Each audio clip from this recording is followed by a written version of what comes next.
whenever I would make segments for a segmented vessel, I would either have to hand sand them with a piece of plywood with a piece of sandpaper taped or glued to it, piece of wood with sandpaper on it, like this. And I would take a segment, let me get one of these other example ones here. One of my segments that I have that have really furry edges, and I would just take it over to this thing and I had to go.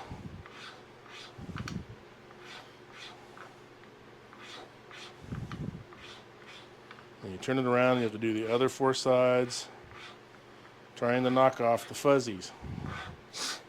And then when you're done, it's a lot less fuzzy, but it's also got like a little chamfer. Chamfer's not a problem, it's going to get turned away. This is time consuming. Recently, I also got a sand sitter from Woodpecker Company, and I would actually sand them on that with a piece of sandpaper on an orbital sander. Piece again, we had another one with fuzzies on it. Turn this on, and I can touch it on there.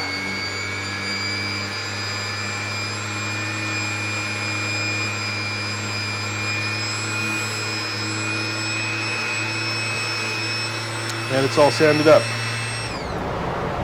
Recently, I had seen a video of another YouTuber actually just throwing the segments in a box and shaking it up for an undetermined amount of time because they didn't show how long he shook it.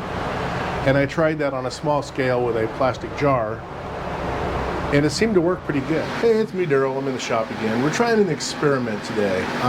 Something I saw on YouTube, but I'm trying to sort of make it so I don't have to hurt my shoulder shaking something around. Right here beside me, I have a jar. Inside the jar is full of segments. I'm going to take the segments and the jar, put the lid on it, I'm going to put it in the chuck,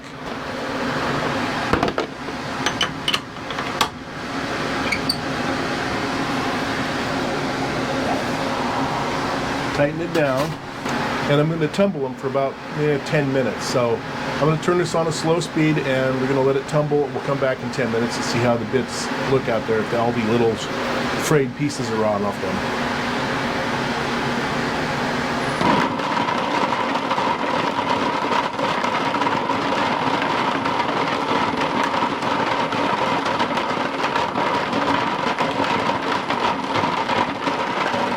Come back in 10 minutes and see how this looks.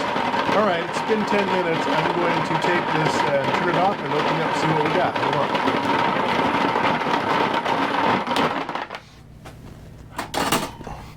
on. So it was a little loud. This has been running for 10 minutes. Let's take it out. So what I'm going to do is open up the jar and open up the table here, and we're going to see how they look. And if they look good, I'm going to make another batch and run it in there for another 10 minutes. I cut these segments just for testing this theory.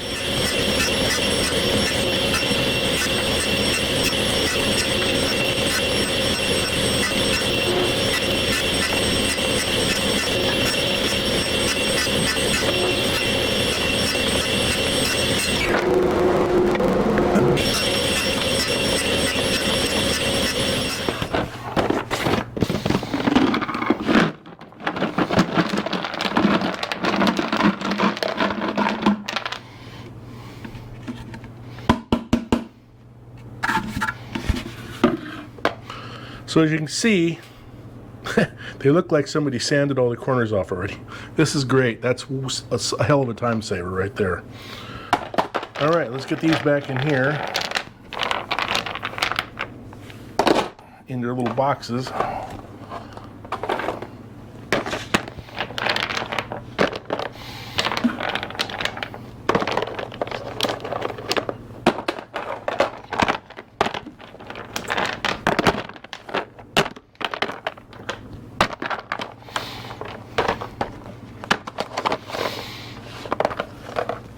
And as you can see, this is all the little pieces I would have to normally sand off.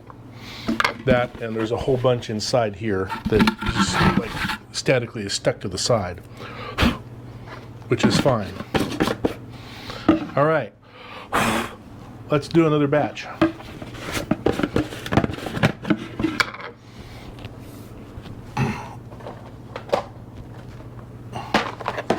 This is bloodwood.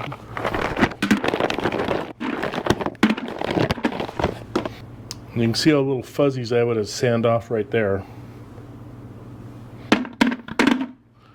That's all the bloodwood ones I have.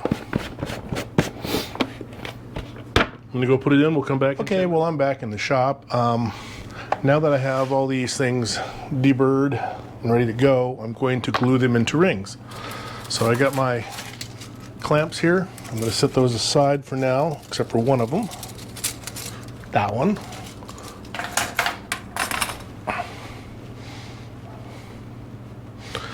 And we're gonna get to gluing. I need 12 of these on the table. All right, I got 12 segments here. We're gonna glue them together. I'm gonna try another method that I saw another guy do.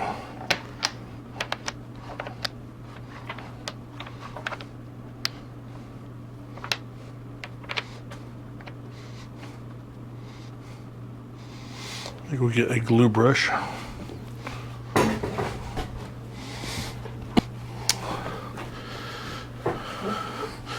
So I saw this one YouTuber take the glue and just spread it on the ends.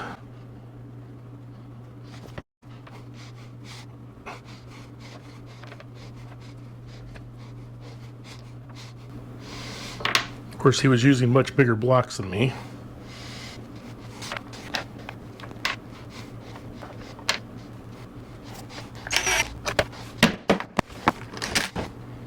Seems to work. Let's get some water to clean these up.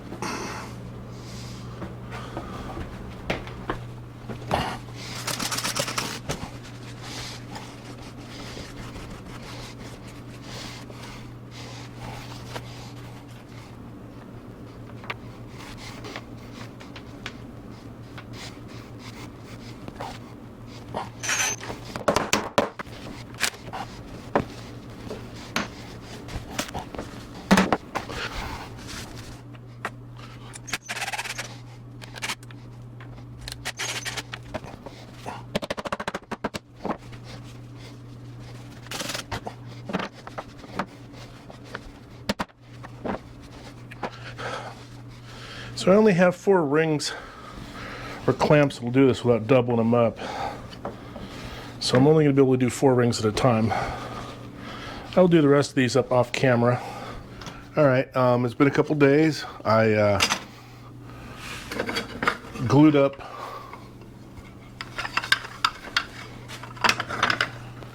all the segments I made into rings.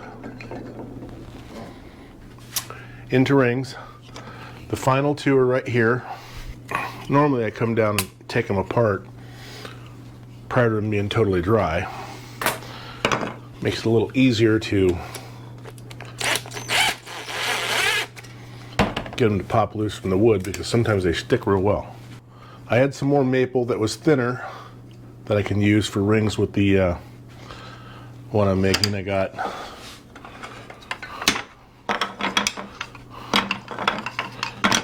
three of those. I got 3 Purple Heart ones for a different one. I got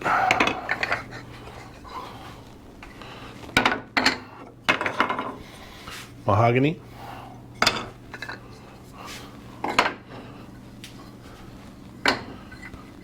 Two made out of bloodwood. And 4 made out of Paduke. Then, actually make that 5 out of Paduke. Then I had some leftover Paduke, bloodwood, and maple, so I made this one using all 3, Paduke, bloodwood, maple. This one was maple and Paduke, because I had a lot of Paduke, but not enough to make a complete ring. Actually, I did have enough to make a complete ring. No, I didn't. I was missing it by 2. And then I had one made with the leftover Purple Heart and maple. It's a little bit thinner. It'll be useful for something. So I got the 3 oddballs. plus, like I said, 5 Paduke, 2 Bloodwood, 3 Purple Heart, 3 more Maple, and a Mahogany, for like a total of 18 different rings. Now I just got to find something to use for the bases, so I'll have to work on that next. I have the bases for, this is the base just for the brick ones I'm doing, which is a separate video. So that's it for this video. Basically this one was just about how I found a way to take care of the little fringy edges by running it on a tumbler, or tumbling it in a container on my, or I put the container in the container on my lathe, or I could just sit there and shake it up if I wanted to. It just takes longer and it's a little slower. That's basically, next time I do something like this, I got all these rings here for coffee sleeves and other projects, instead of having to sit there and hand sand every single one of those, or use the orbital sander on the stand upside down, I just throw them in that container and tumble it. The only bad thing about that is I have to separate them, otherwise I have to be at least a separate color enough to where I can figure out which one's which, like Maple and Paduke, and not put Paduke and Bloodwood together because they're a little bit harder to tell apart when they're little tiny pieces. This is Bloodwood, that's Paduke. These are a little bit more orange, these are a little bit more red. So if you like this video, please like and subscribe, and don't forget to hit the notification bell so you're notified when new videos come out. These rings will be getting used in up and coming projects. Thanks for watching.